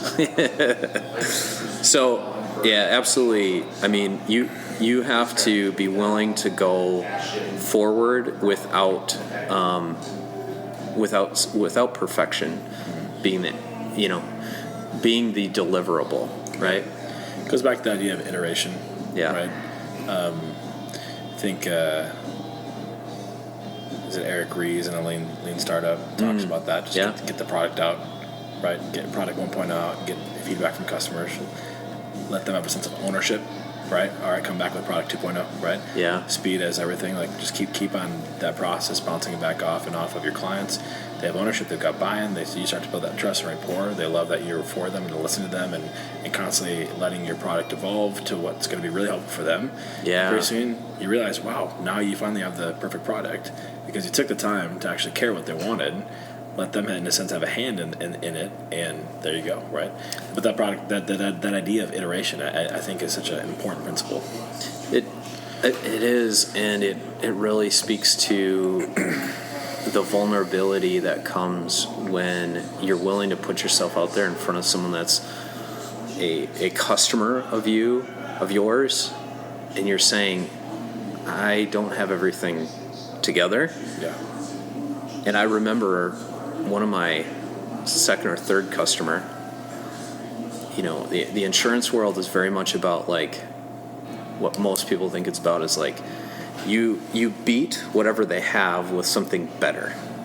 And so brokers, by and large, you win business on the fact that I can take whatever it is you have today and replace it. Mm-hmm. But there's another way. And the other way is to come in and say, I just know how to take what you're doing today. You can keep it and just fire your agent and hire me because I can give you better advice. And I learned that along the way in some of these iterations, and one of them was my second or third client. And I remember him calling me with this question that this is what not to do right here. Like, do not act like you have all the answers, which is really tough for me. But what happens if you have all the answers? I was 26, 27 years old, and I was going against guys that were 20, 30 years in the business, guys and gals that had this knowledge of the industry. They knew what they were doing. They were polished. They They didn't pull up in their 1991 Honda Accord with rust all over it. Neither did you. Yeah, that was Not to mention it. right. I don't know these brokers. Not that there's anything wrong with the It's a great car. So we. I remember getting this call, and I didn't know the answer to this question, and I thought that just sunk me. And so this CFO for this company, he calls me up and he goes, "What do you think we should do about this?" I'd never been faced with a question. I didn't even know how to answer it. And my answer was honest. I said, "You know what? I don't know the answer because I haven't been asked that question, but I'm going to find that answer for you." I got off the phone, I researched my butt off, and I came back a day later with a well-founded answer and advice.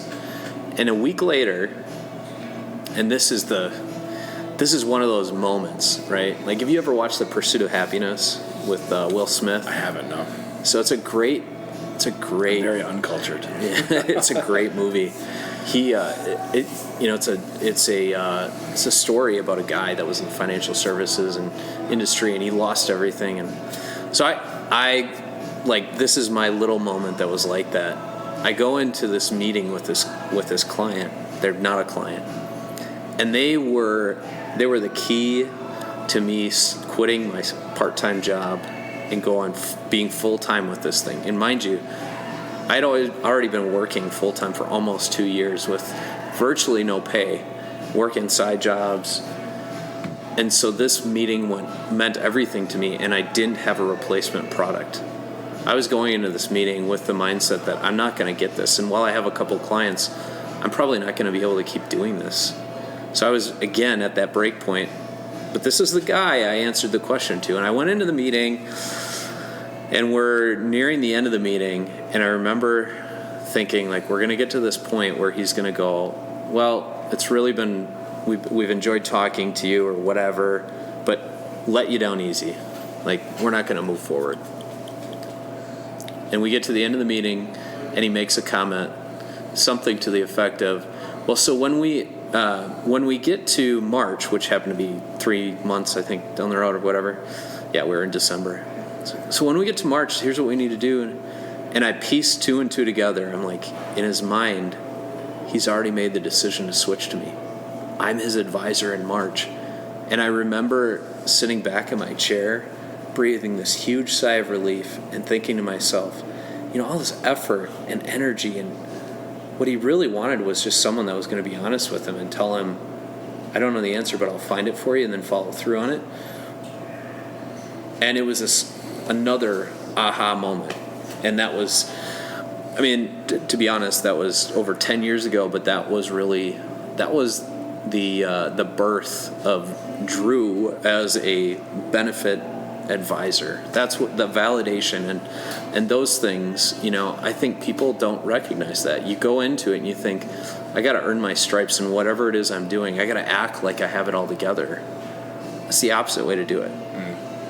You have to go in vulnerable, being honest about what you don't know and what you do know, and having the work ethic to figure it out. Yeah. It seems like people have an innate BS detector, right? Yes. And so when you try to position like you know everything, and you're 26 years old, 20 years old, and they realize, oh, there's people that are, than this as before you were born. Yeah. He probably doesn't know everything. Like, let's just move on, that type of thing. But what you're saying is that when you say, like, hey, I don't know the answer, but I'm going to find that out for you, it establishes trust, rapport. Like, hey, he's honest with us, right? And yet he's committed to us because he's going to find the answer, right? He's not saying, I don't know, screw you, Yes. I don't know, but I'll get back to you, right? And then you follow through, right, on that. And those things seem so simple, but it seems like, pick your industry, that thing of, like, just being willing to find the answer, being humble and saying, I don't know, but I'll find it for you, and then actually following through and finding the answer. And it's almost like the industries are starved for that. Yes, I agree 100%, because people are off doing, especially in a sales environment, people just race from one sale to the next to the next. Well, they're leading with money, right? Yes. Not people. Yes. Yeah. Well, I'm really excited to share with you that What Not to Do has been gaining traction and momentum and experiencing some early wins, which is super exciting and reminded me this show is about you, it's for you, and I couldn't do it without you. So thank you so much. If you're part of a company, if you own a company, and you think your message would be really, really relevant and valuable to the folks that are part of this community, entrepreneurs, leaders, public figures, and those aspiring as such, reach out to me. My contact info is in the show notes, and we can sit down and consider what it would look like to partner together in equipping the world for success. All right, man. So you did a lot right. You did a lot wrong. But it's cool because even as you were talking, you kind of showed that, previous failures that you had made, how you improved upon them, which is awesome. So man, consider someone, came up to you today or reached out to you on LinkedIn and just said hey Drew, I could really see myself doing what you're doing someday. Can I buy you a beer? Can I get you, can we have a cigar? Can I just pick your brain? How would you counsel them to go about things, a little bit differently than how you did, assuming that you don't want them to needlessly suffer, and help to avoid some of the mistakes that you made, knowing that they're going to have plenty of their own, right? Or maybe how would you counsel a younger Drew, right, starting out, to avoid some of the mistakes that you made? Or what would you do differently? Yeah, I would first say slow down. Your a lot of times passion, and excitement, and wanting to win and succeed, and you're not patient, and so the process, the journey is the destination. If I would have told myself at 19, after I just read that book, so great, you got the feel for the journey, but you got a lot of mileage ahead. You need to be patient, because the thing that you can control is maybe not necessarily how fast or slow you get to a destination, right? There's only so many Bill Gates and Mark Zuckerbergs out there. Yeah. A lot of times you start and you want great success. It just doesn't happen like that. And so the thing you can control on the journey is your emotion, your emotional intelligence, the way that you handle things, and the added stress when you feel like you're not there yet is what oftentimes kills your journey. And I think what turns people off and makes them stop dreaming and stop going is because they set the expectation and the bar that they have to be to a certain point by a certain time. So when you dial that back and you go, okay, I'm okay with progress over perfection. I'm okay with the process. And again, I would add that you need to really the first startup that I was part of, I think we kept trying to fit square pegs into round holes. We didn't really understand the market. We really didn't understand the need.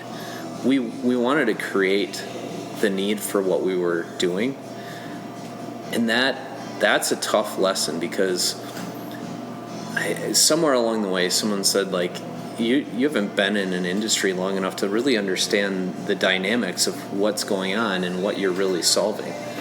And it's true. And so what people want in an instant gratification world is they want to be able to go to the well right away and help in the greatest impact. And sometimes the greatest impact you can have is by just getting in and grinding out and learning what an industry looks like, or what a process looks like, or what an organization looks like, and listening. There's a reason you have two ears, one mouth, right? Yeah. It's been said many times, listen twice as much as you talk. Listening is hard, but that is the best thing that you can learn, the best skill you can pick up is to listen well, process, and ask questions. Yeah. And when you start doing that, you start realizing how you can add value. And when you start to realize how you can add value, you can start to learn where other people are not. Yeah. And if you figure out how to add value where other people aren't, oh, you got an idea. I don't care what the industry is. Yeah. Yeah, that's good. Being in the industry long enough to understand what's really going on, right? Yeah. And it's hard to quantify a time period there, right? Yeah. And I think it's also been said something like, yeah, people attribute something to like, overnight success, but they don't see the 10 years of struggle, of iteration, all the point. They just see, bam, success, right? I don't know anyone.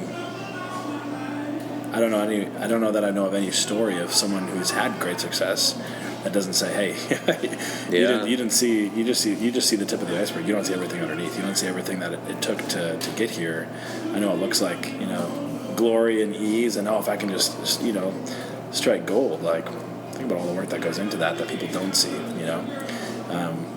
Working 9 to 5, and then cleaning toilets in the evenings. Instead of spending time with your kids, right?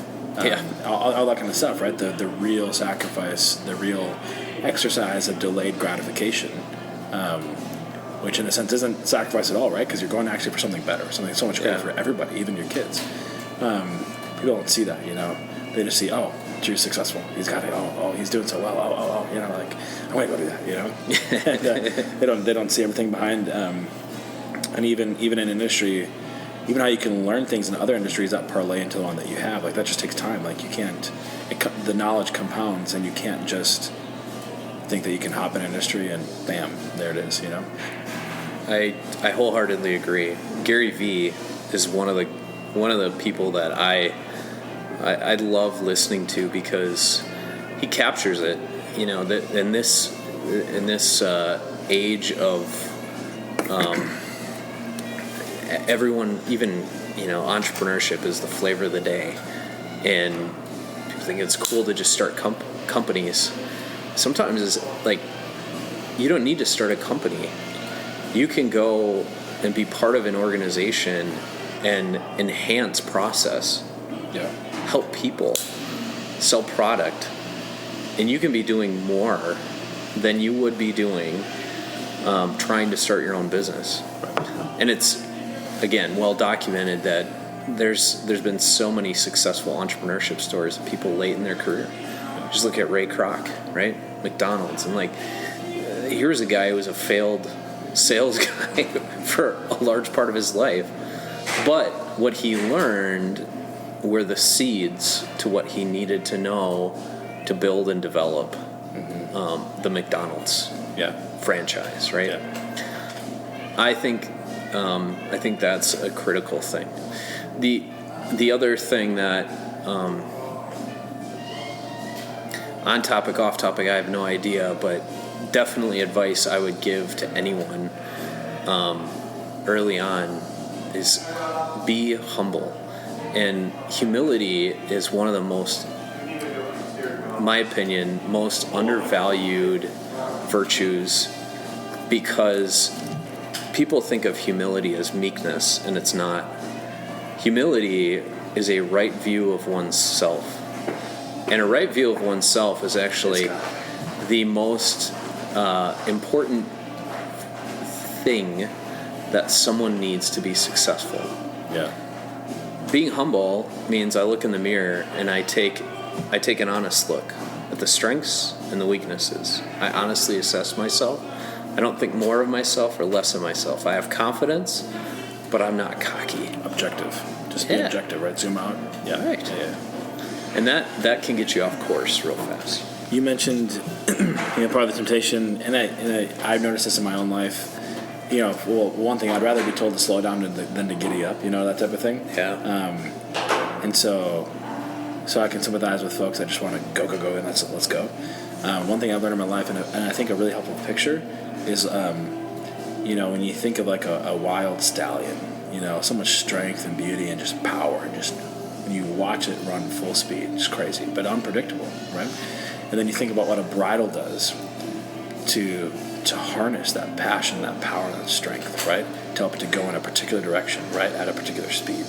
And I think knowledge is like that bridle, and that stallion is like passion, and that energy and that drive, right? If it's unrestrained, it can actually be pretty destructive. But if we get the right bridle, we can actually really channel and harness that power and that strength and energy for incredibly constructive purposes. And that's kind of what I hear you saying. It's like, hey, the slowing down, be patient, be humble, isn't saying, ditch the power, ditch the passion, ditch this. It's let's get a bridle on that bad boy, so you can actually go really, really far and do a lot of good, right? Yeah. When you talk about a bridle, that also makes me think of focus. Yeah. There's so many people, myself included, who, I had my hands in like 4 cookie jars. I love cookies. Yeah. That's how I get a 535 deadlift. I hate cookies.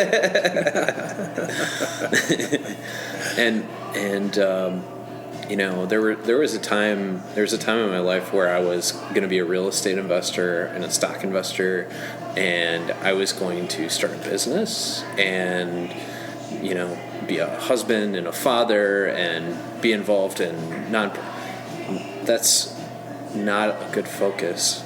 Like, the ability for you to focus on one thing and do it well is really important, and focus can't be understated, because part of the thing that happens with having an entrepreneurial spirit, a creative mind, is that you can have a lot of good ideas and you can want to solve a lot of things, but if you don't focus on one thing.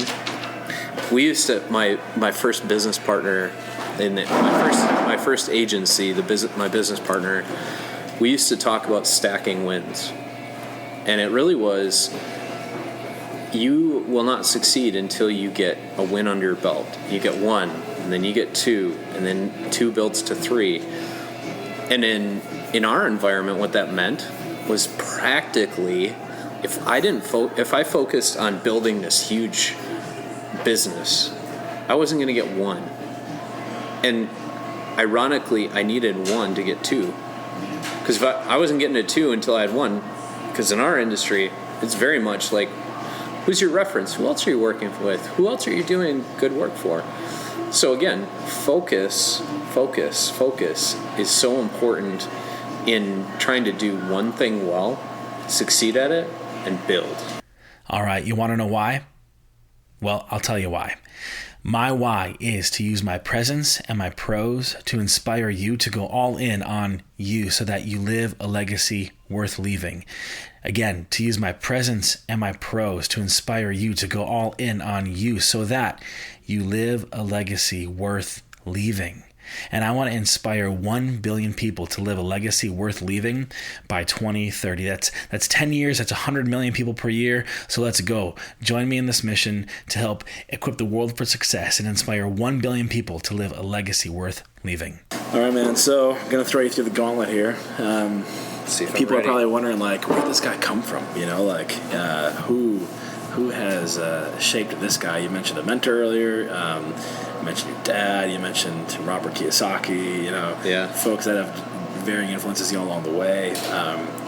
The way that I kind of look at it, it's like I talk about it like this. Like, it's like a rose, right?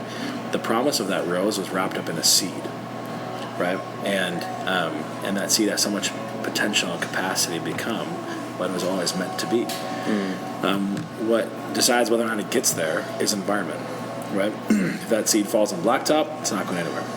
If it gets planted in good soil, hey, that's a good start. But then you have sun, rain, wind, lawnmowers that could come and just destroy it all, right?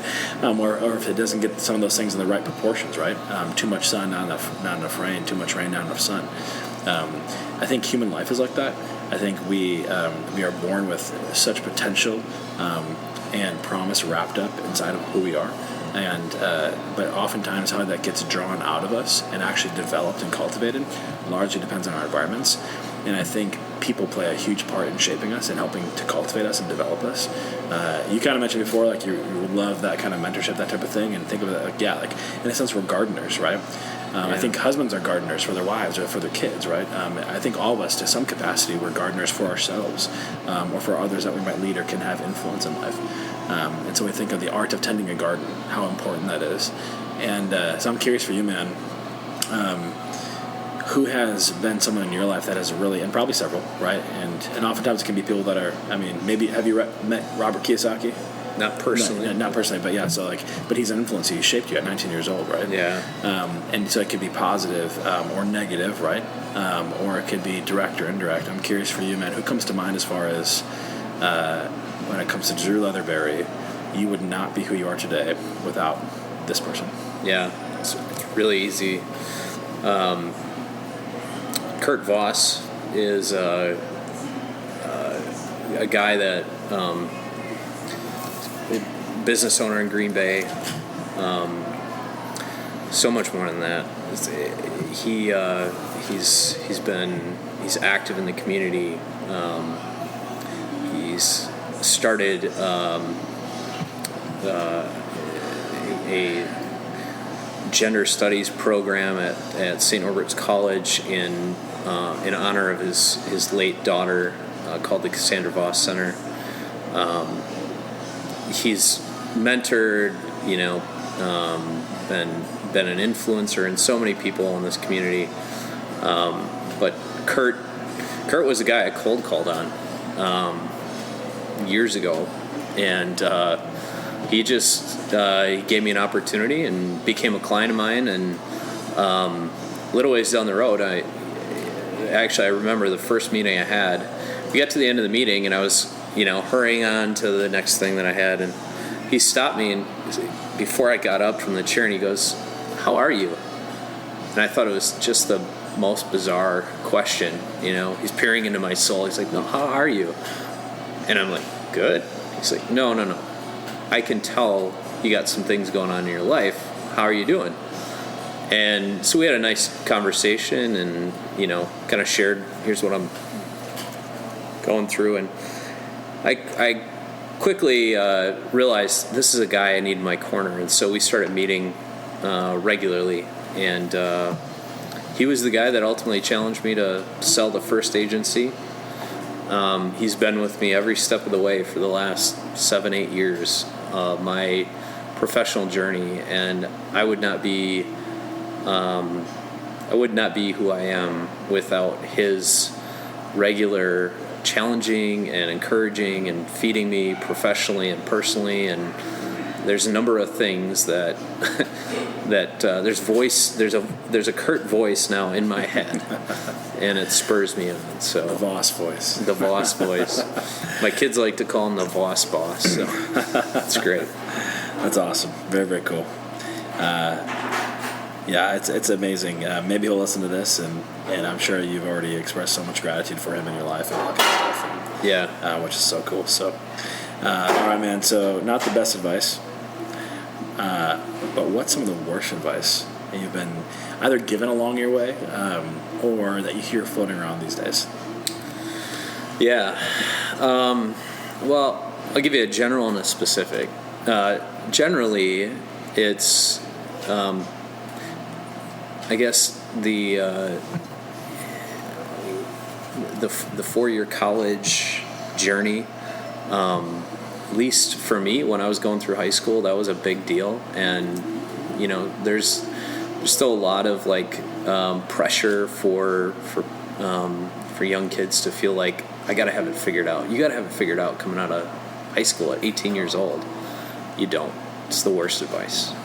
I can't say that anyone in specific gave it to me, but it certainly were the big influencers in my life who were probably pushing me in that direction. You don't need to go that path. So I think some of the worst general advice right now is that you have to follow a path. You have to follow a path that most people do by getting a degree. You don't. Specific advice that I can remember is reaching a point with an individual who knew me very well, and when I was exiting my first agency and going out on my own joining this other agency. I was in career transition, and the worst advice I got was, you'll never be able to do what you're doing. You'll never exceed what you've already done. In other words, you've reached your potential. That's communicated in a number of different ways, I think, at times. But I just think, don't ever let someone tell you that you've reached the top. You haven't. If you can fog a mirror, you're not done yet, right? Yeah. That's awesome, man. All right, so it's a rush hour in every major city in the world. Yeah. Billions of people caught in traffic jam.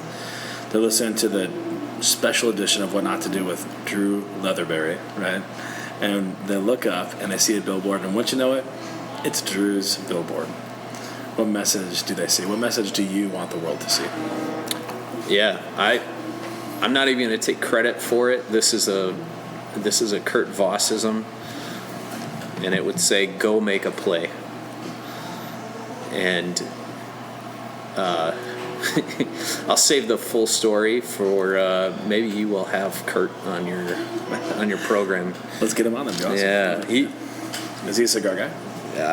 I don't know that, but he is a worthwhile conversation for sure. Awesome. Yeah. But the gist of it is, so many times, you think of kids going out on the field and being afraid to give their best effort because they don't want to screw up. They don't want to fumble the ball. They don't want to miss a block. They don't want to.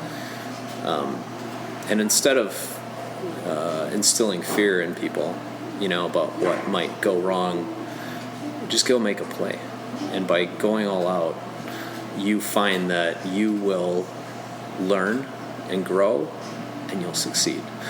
And that has driven me to the place where I'm at, because there's a lot of steps along the way here over the last 10 years, especially where I was nervous, But going and making a play has been the best advice I've gotten, and that would be the thing I would tell people: go make a play.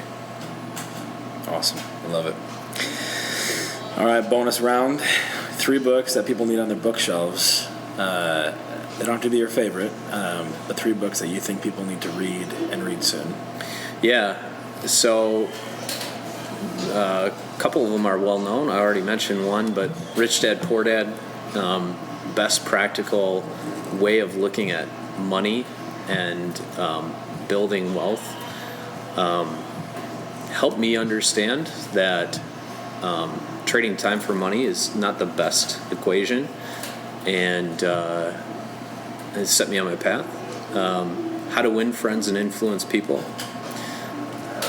That was so critical in helping me understand how to listen well.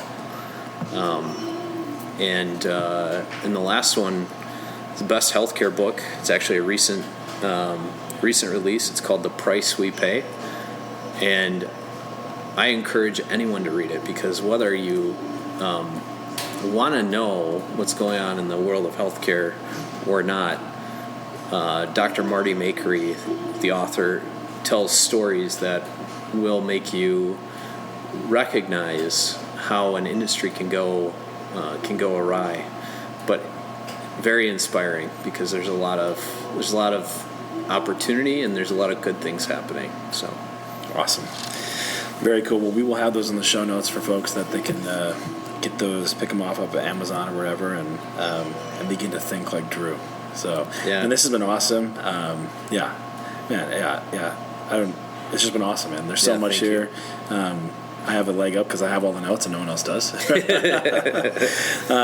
guys have to listen to this, suckers. But this has been awesome, man. Really appreciate you making some time carving out on a Wednesday afternoon.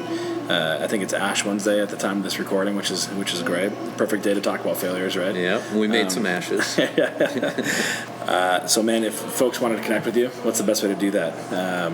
LinkedIn, email? Yeah. connect with me personally on LinkedIn. Just look up Drew Leatherberry. And it's a great place to follow my passions, mentorship and healthcare and entrepreneurship. Email drew@avergent.com or check out our website, avergent.com. So, yeah, check out The Disruption. The Disruption, awesome. Yeah. Well, Drew, this has been awesome, man. Thank you so much. I really appreciate you being on the show. Yeah, thank you. It's been fun. So, there are some conversations that we have in life that are just, they're life-changing. They are paradigm shifting. Well, this was one for me, and just so much wisdom and knowledge and understanding from Drew. It was awesome. I hope you benefited from this as much as I did. And so, let's just recap. I mean, there's so much we could break down, but let's just go back to what Drew told us what not to do, right? All right. First, don't put the money first. Don't put the money first. Here's the deal. If you put people first and money second, you will get both people and money. But if you put money first and people second, you will never have people and you will never have money. You'll be chasing both for the rest of your life. So put the people first and money second. Secondly, don't leave strings attached. Don't leave strings attached. This kind of goes back into the whole idea that people have a built-in, BS detector. They know when there's a hook, right? They know when there's something there, someone there to try to get them. That there's a hook there, right? So it's like you leave the string attached, and okay, now what do I owe you? Well, no, just give, right? Be a go giver. Don't leave the strings attached. Third, don't have it right the first time, or at least don't try to have it right the first time, right? Yes, we want to have careful planning, all that kind of stuff, but man, if we spend all the time just trying to have it right the first time, we are never going to get the plane off the ground here. This is the whole idea of macro and micro iteration. And we do that in life, in a macro sense, but even in a micro sense, with a specific aim or project or goal, iterate. You fail fast, fail hard. That's a good thing. And that doesn't mean you don't think that you don't have a plan, that you're not careful in your strategy and execution. Could be further from the truth, but it does mean you're not waiting. You're not waiting to, until you have this perfect product before you take it to market, right? Don't try to have it right the first time. But this is just a general principle in all of life that we could all stand to use, whatever it might be. Get that whole idea of perfection out the door. The sooner that you do it, the better. And the sooner you do it, the more you're going to do it, as far as a consistency perspective, and the better you're going to get, the more consistent that you are. So just do it, right? That's how you get really, really good. That's how you get perfect, if you will. And last but not least, he gave us a fourth. Awesome. Don't act like you have all the answers. Don't act like you have all the answers. You may know a lot. You may have a lot of answers, right? But there's a way in which we can carry ourselves that, man, we got all the answers and no one can teach us. We don't need to learn anything from anyone. In fact, we should be the teacher. There's a place in life for us to be able to teach, and there's a place in life for us to be able to learn. I think if we're like a river, healthy in and out, that's good. That's important to be able to both teach and to learn. That said, the way we carry ourselves, let's not carry ourselves like we have it all together, like we have all the answers. Let's be curious. Let's be lifelong learners, right? And we certainly should keep our pride in check, lest we fool ourselves in thinking that we actually do have all the answers, right? We have so much to learn. And as the old saying goes, the more we learn, the more we realize how much we have to learn. Well, this has been, such a blast. Thank you so much for listening. Thank you for your support. Thank you for sharing this. Thank you for giving us 5-star reviews on whatever platform you listen to. That's helpful. Thank you for Patreon contributions. Those are starting to come in, and that just means so much to me because it helps me to be able to give more to this, and that's super exciting for me. I love this. I love what I do. I love what I do with this. I hope you guys do too. And it's just great. I think there's just such a great impact that's happening because of this, and this podcast is all about you. It's for you. And I couldn't do it without you. So thank you so much. Continue to share it with the world, the network, as we are partnering together in our mission to equip the world for success and reach 1 billion people to inspire them to live a legacy worth leaving by 2030. That's such an awesome goal. It's a big, hairy, audacious goal, as Jim Collins talks about, but it's a good one. And join me in that mission. If you're a company and you want to get your message, your product, your service in front of the folks here at What Not to Do and the community, reach out to me. Let's sit down, have a cup of coffee, and see if what you have really would be relevant and would bring a lot of value here. And that'd be awesome. I'm looking for folks that are interested in that. Well, it's been said that good men learn from their own mistakes, but great men, they learn from the mistakes of others. So go and be great, and we'll see you next time.